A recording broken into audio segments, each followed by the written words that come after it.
Dave Roche, the cameras are actually rolling. I'm pretty sure about that. What more can you say about the situation here, the reality here? What do I mean? Could you imagine like 10 years ago, 15 years ago, that is going to be so big? Because I was just talking with a Ukrainian guy and a Polish guy, and did you expect that to be so international? No, I definitely didn't have that insight into how big it'd get.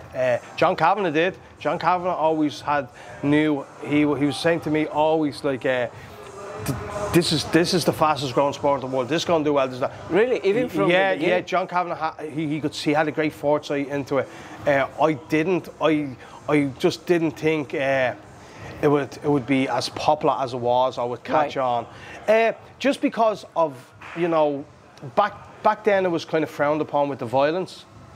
Like even the weekend, King Cowley had a great fight, and it was a very violent fight. So there's a lot of violence to it. He finished the guy with elbows and calf kicks, and even people have messaged me who, you know, I'd just be friends with. They're not involved in MMA, and they were saying to me, "Oh my God, I don't think I could watch that." But back in the day, there was less rules. It was less of a sport. So, John, I know you're at the IB. You're over here for the IBJJF. BJF. Yes. Like John created all these things to make it more of a sport, because we didn't have that 15 years ago. We didn't have amateur MMA. Like my first fight was pro, so we didn't have any of those things. So I didn't have the foresight to see where we would get to now. Event and I thought we'd kind of dwindle off.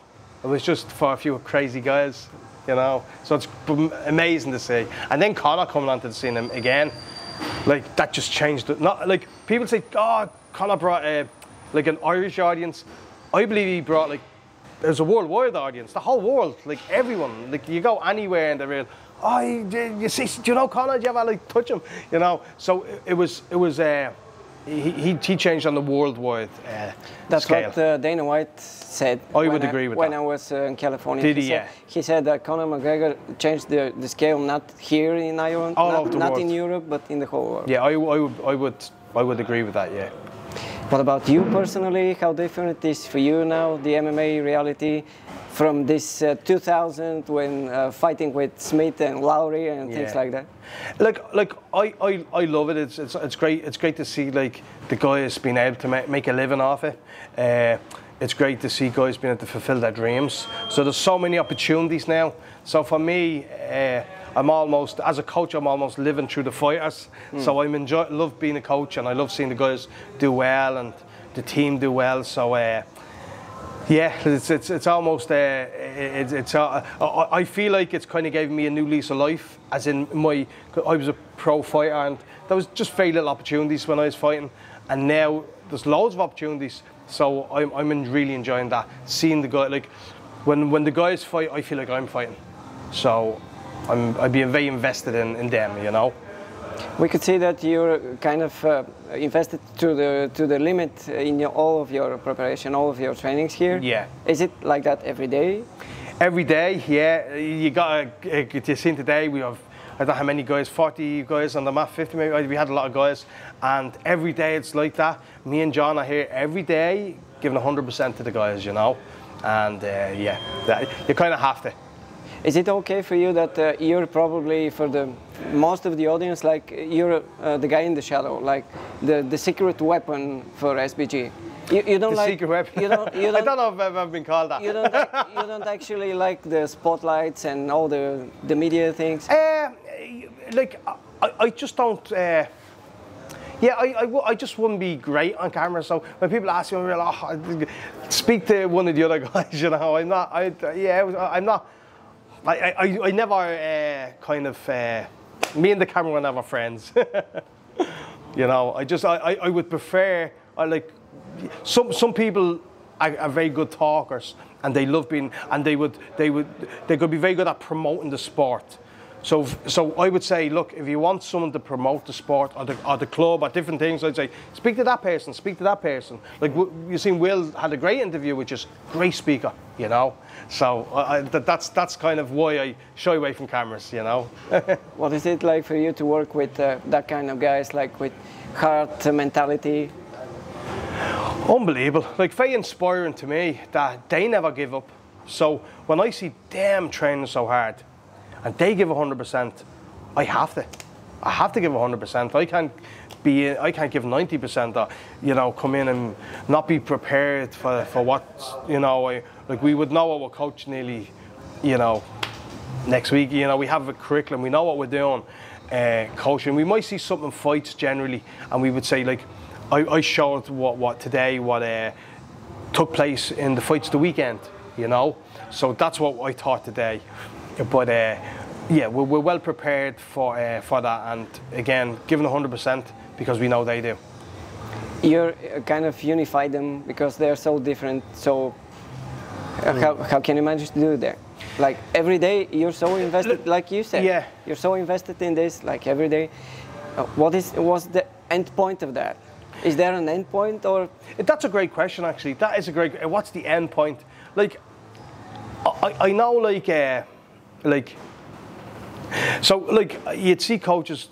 Like, if you're doing this to earn lots of money, don't as a coach. If you're doing it for fucking Instagram likes, don't as a coach. You'd see people doing that, but you have to love this, because otherwise you couldn't do it every day. At this level, you just couldn't. You wouldn't be able to give that much energy to it unless you loved mixed martial arts and the team you have. You have to love the team you have. You have to be so invested with them that every time they're fighting, you're fighting. So you have to love what you're doing, you know. And sometimes you would see coaches, like, let's say, me and John would see that over the years. Oh, guy's going to open up a club. And after 2 or 3 years, he looks very different. He's like, you know, he's tired and his motivation's gone because he hasn't got the recognition he wanted, or he hasn't earned loads of money. So, you know, he probably was doing it for the wrong reasons, you know. So if you're doing it for the wrong reasons, I would say don't do it, you know. You're wearing the PFL shirt. Is there anything symbolic about that? Is there anything symbolic about the PFL? We have for you personally, like Brad was being the UFC, and like you know, the majority of our guys now are in the PFL. So like I just get when I corner them, I get free T-shirts. So I'm not doing this for any particular reason, but I suppose we've so many guys on it, because it's funny you should say that, because like I did walk around. Let's say I have loads of PFL T-shirts, and people go, I'm probably a walking advertisement for them. Because like if I walk around with PFL, people goes, oh, PFL, and so I just think that's all our good. We've so many guys on it that all our guys are walking around PFL T-shirts. If we had loads of guys in different organisations, we'd be doing that, you know. So I think it's good. It's good for them, and. But you have still plenty of respect coming from the UFC.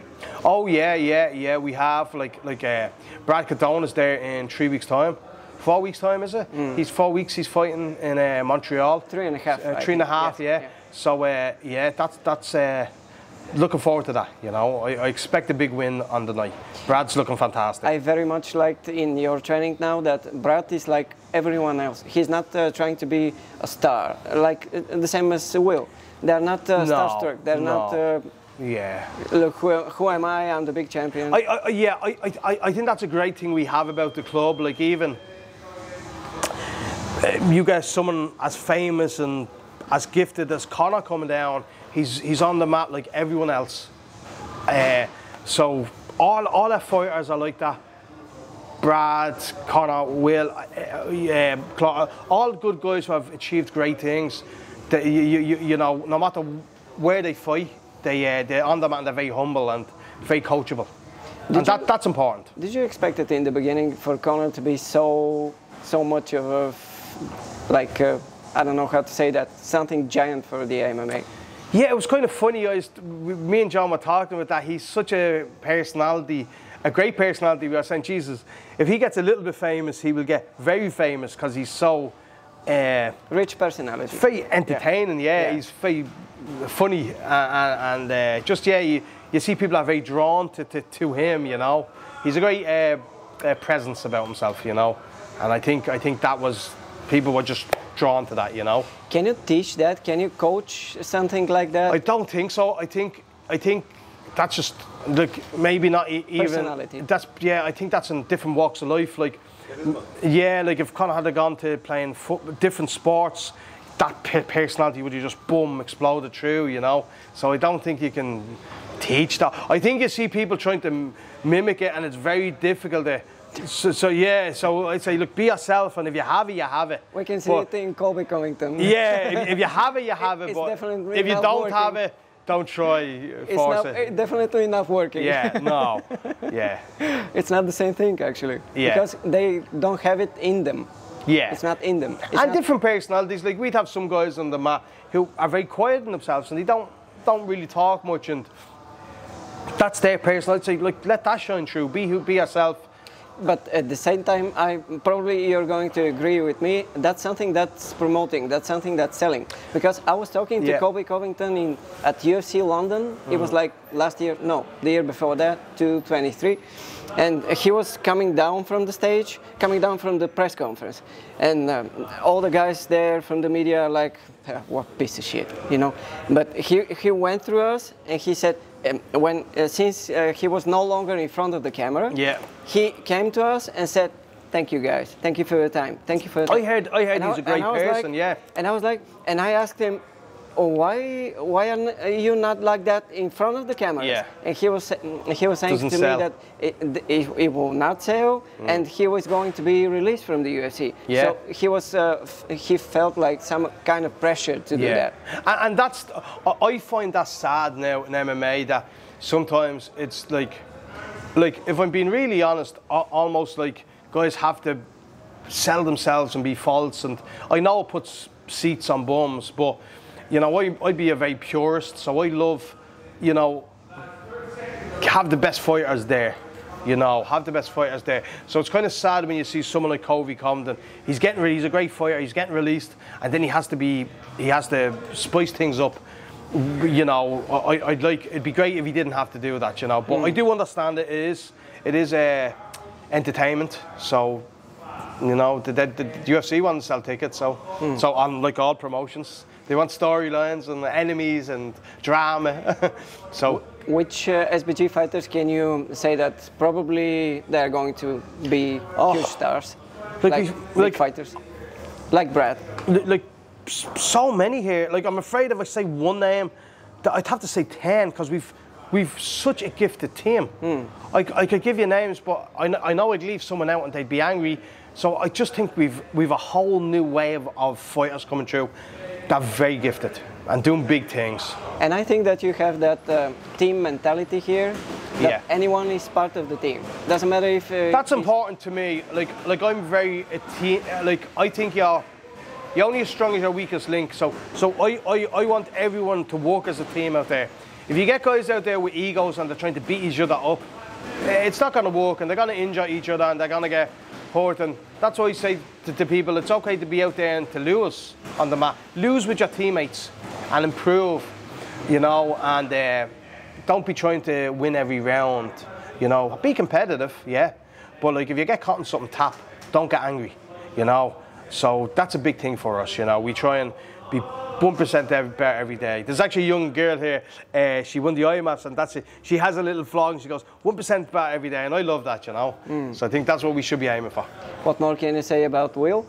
He's coming back from an injury. Like he's come back from an injury now. Yeah, he fucked up his thumb. He's on the mend now. Like, what he's achieved this year has been amazing. Double champ status. And in the manner he done it is just unbelievable, you know. I expect him to have another great year next year. He'll heal up. I'd like him to heal up, get back into it, and like, who knows, the middleweight title could be that. So he's a 3-time champ on a huge octagon. It's like such a big event with promotion, with fantastic fighters. So it's not an easy task, you know. We just spoke with him, and he said that he's so unfortunate that the time span for fighters is so... It's so small, Yes. I know, yeah. That's the thing, like, yeah, and I don't know, did he tell you his age? He's what, 34 to you? So We're keeping that yeah, so he's in around that. So, but like, yeah, unfortunately time waits for no man, and it creeps up on us all. But Will, I think at the end of Will's career, he'd be very happy with what he done, you know, because even he got a cadet now, and look what he done. He's done something very special already, and there's more for him to give, you know. So, if you can have this piece of advice, like a legacy advice, if you can give this to the new fighters that are coming here, what it will be? What would you say to him? Imagine that I'm a new fighter here, yeah, and I'm a little bit nervous, anxious. I'm expecting the training, but at the same time, I'm a little bit, you know. I'd say live in the moment. So people always say, my legacy in 100 years, I want my grandchildren to remember me. I would say that's bullshit. I would say don't worry about legacy. I would say live in the moment, enjoy it, do your best, and if you've got talent, it will show. And if you don't, do it for a different reason. Enjoy the sport. Be yourself. And be yourself, yeah. I think many people are caught up in legacy. So I won't be worried either. In 100 years, I don't really care what anyone thinks of me. Do you know? Doesn't matter what you do. Yeah, just live in the moment. Okay, thank you very much. Thanks, brother. Thank you for your time. Thanks.